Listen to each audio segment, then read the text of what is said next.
December the 5th. Detected talk of the day, 7:08 a.m. I have looked at this Etrac a little this morning. It's cold here. I'm not going to show anything on video for a while. I had two CTXs in the past, and I had one of the old original Explorers. I didn't have it very long. I still have the mighty Etrac.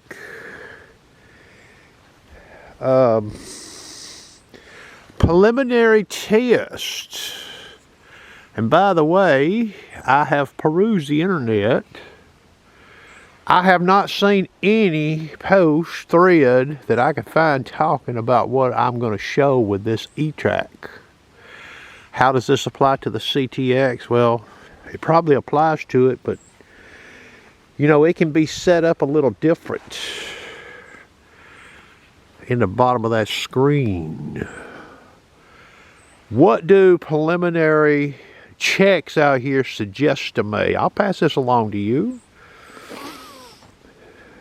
Preliminary results tells me there's a lot of people out here that have not been all they could be with an Etrac. Alright? There have been people likely who swept right over a nickel, for example, and they were none the wiser.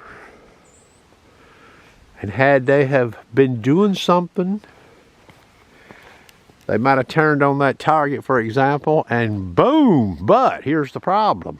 The ID would have been in error. In all likelihood, a good possibility. It wouldn't have been no damn 13, 12 conductive number. Preliminary results also reflect the planal differences between the non-ferrous and the nail is limited. Okay, I've not seen anybody ever talk about what I showed yesterday with that Etrac.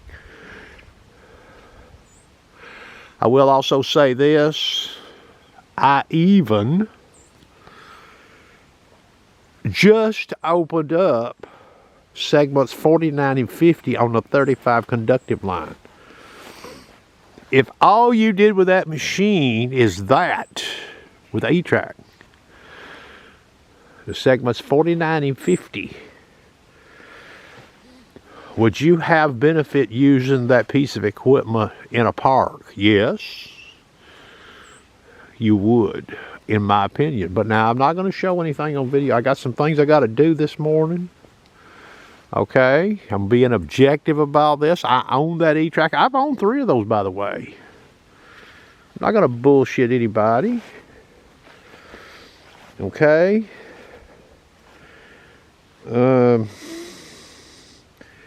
Something else I want to look at though, because it is sort of mysterious how this machine behaves doing what I'm doing.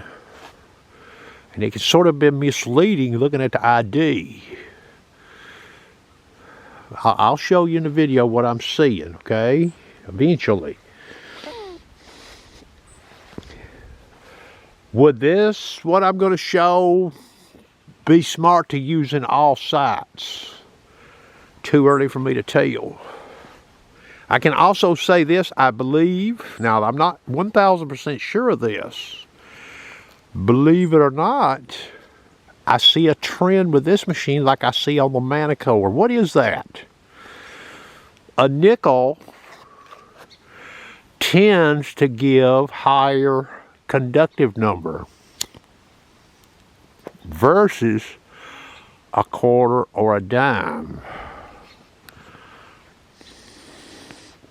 That 50 number likes to pop in there with that nickel more so.